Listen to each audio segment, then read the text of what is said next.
Friends, whatever you have learnt so far in this sadhana course amounts to following some disciplines, doing some ritualistic activities, chanting some mantras, and attempting some meditative practices.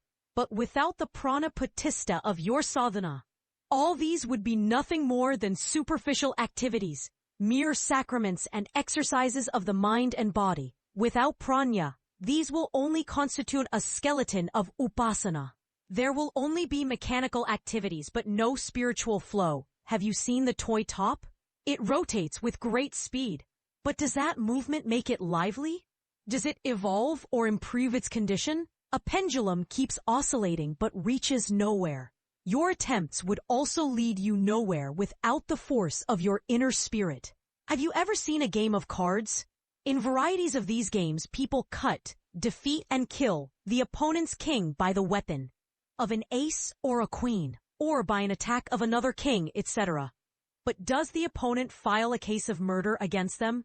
Does the conquering king get any treasure or empire? No, nothing of that sort happens. It is only a game, a means of time pass or entertainment for some people. Your attempts of sadhana should not be hollow. These should not be a new mode of time pass, fun, or activity of interest. Many people find joy in devotional practices and feel as though they have had supernatural experiences. But most often, these turn out to be hallucinations. Please note, devotion is not mere fantasy or emotional tumult excited by crying or by singing a prayer before the deity. So far you have known only the name and form or skeleton of sadhana, haven't you? Yes. You have been taught how to do pavitrikarana and achamana by sprinkling or drinking few drops of water with chanting of some Vedic hymns, how to do the breathing exercise of pranayama, how to hold the rosary and move its beads, how to do japa, rhythmic enunciation of the Gayatri mantra, how to count the japa with the help of a rosary, how to perform the fire ritual of yagya, havan, how to sing the devotional arati, etc. What are these? These are only external activities, only movements of the body using some sense organs. One more thing you have been introduced to is names and forms.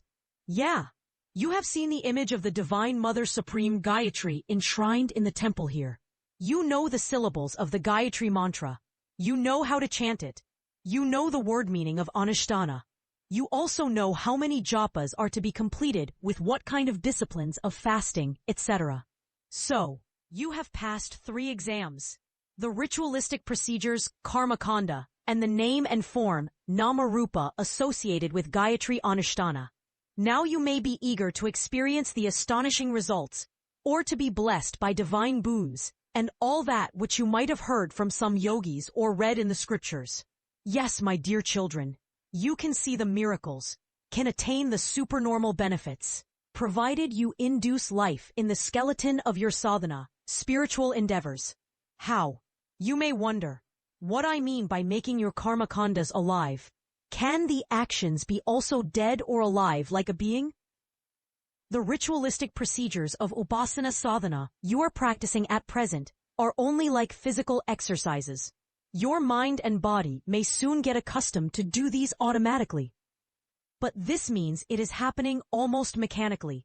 This way, a machine. A robot may also be trained to give oblation, offer flowers, recite or play a pre-recorded cassette, a mantra, sing a prayer, etc. That is what I call as dead karmakandas of sadhana. Similarly, your upasana, devotion, is also confined only to the worship of namarupa of God.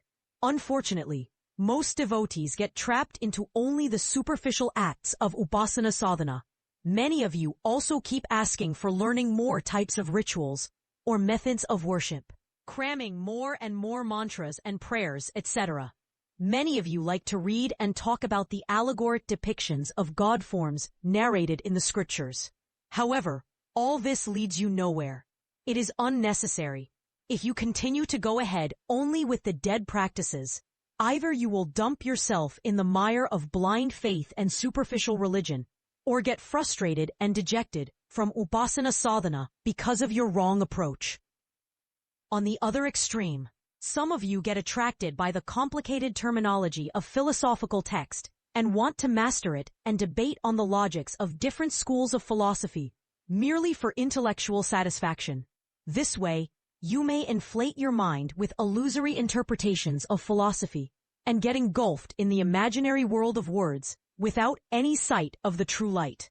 What is important now is to complete the task in hand. First, you should grasp the meaning and purpose of making your efforts lively. Then, adopt it in action. Whatever has been taught to you so far is sufficient for initial conditioning of the mind-body system. The real Upasana Sadhana should begin now. I am going to discuss that in today's discourse.